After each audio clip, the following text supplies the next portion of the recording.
खबर सुल्तानपुर से सामने आ रही है। सुल्तानपुर के रामजीत मोची जो हाल ही में कांग्रेस नेता राहुल गांधी से मुलाकात के बाद सुर्खियों में आ गए, अब अपने व्यापार में एक नई दिशा लाने वाले हैं। राहुल गांधी के बुलावे पर रामजीत मोची अपने बेटे के साथ मुंबई गए, जहां उन्होंने चमड़ा व्यापारी सुधीर राजभर से आधुनिक तकनीकी मशीनों पर काम करना सीखा है। मुंबई से लौटने के बाद रामजीत ने अपने ब्रांड रामजीत मोची बनाने का संकल्प लिया। रामजीत मोची ने बताया कि पहले वो दिन में 100-200 रुपए ही कमाते थे, लेकिन जब उनकी कमाई में 3 गुनी वृद्धि हो चुकी है। उन्होंने राहुल गांधी की मदद से एक और दुकान किराए पर ले ली है और कुछ और कर्मचारियों को काम पर रखा है, जिससे उनका व्यापार अब 2 गुनी रफ्तार से बढ़ गया है। रामजीत मोची की मुलाकात राहुल गांधी से तब हुई जब वो सुल्तानपुर आए थे और उनके काफिले ने रास्ते में रामजीत की दुकान के पास रुककर उनसे उनके हुनर के बारे में पूछा। तब रामजीत अपने हाथों से बनाई चप्पलें सोनिया और प्रियंका गांधी को भी दे चुके हैं।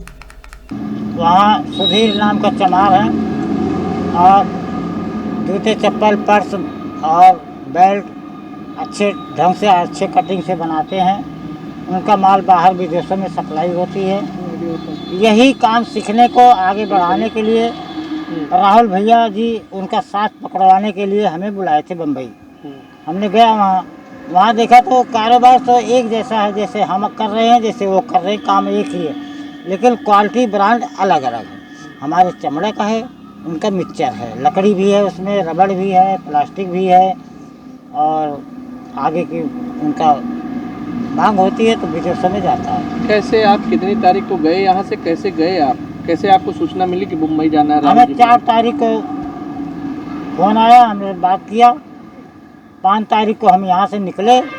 5 तारीख को रात में हम पहुँचे लखनऊ। लखनऊ में होटल बुक था, उनका आदमी भी मिले वहाँ पे लखनऊ में, तो हम लोग होटल में रहे। सुबह 7-7:30 बजे की जहाज़ थी, तो 7:30 बजे हमको लेकर के वो सीधा बम्बई पहुँच गए और सीधा बम्बई वहीं पहुँचे जहाँ कार्यक्रम था। तो क्या सुधीर ने कैसे बताया कि आप अपना व्यवसाय कैसे बढ़ा सकते हैं? हाँ, उन्होंने बताया, मशीन चलवा के देखा, उन्होंने पर्स बनवा करके देखा, जिस तरह का धागे का नमूना कटिंग सिलाई में दिखाए हैं उसी तरह से हमसे भी बनवाया। तो उनके दिमाग में मैं बैठ गया कि सब कुछ एक जैसे है, इनके हाथ में गुण है और एक काम कर लेंगे। राहुल जी मौजूद थे उस समय? हाँ, उस समय मौजूद थे। तो फिर और क्या हुआ फिर? हम लोग काफ़ी लोग, जहाँ उनका कारोबार था सुधीर का, काफ़ी संख्या में इकट्ठा वहाँ थे कमरे के अंदर। हाँ, सारी बातें हुई, हमने सब कुछ करके दिखा दिया।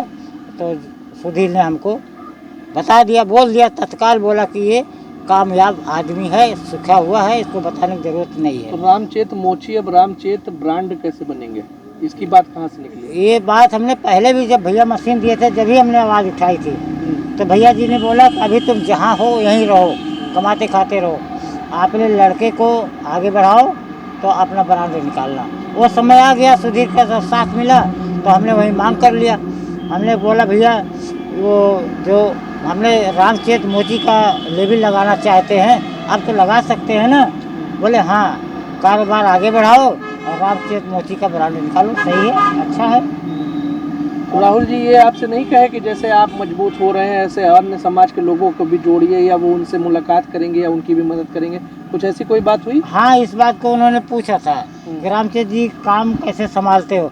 हमने कहा भैया आपकी देन है, हमने 2-3 मजदूर भी रखे हैं, कारीगर भी है हमारे पास, तो उनका भी दाल रोटी हमारे जरिए चल रहा है और हमारा कारोबार भी पहले से 2 गुना 3 गुना आगे बढ़ा है। नहीं, और तो बहुत सारे समाज के लोग हैं जो कमजोर हैं। हाँ, उनकी मदद करने की बात कभी आपने नहीं कही या राहुल जी ने नहीं कही? नहीं, ऐसा बात तो सामने नहीं आया है, हमने भी नहीं कहा। यही कहा है कि हमने 2-3 कारीगर को दाल रोटी अब हमारे पास से चल रहा है।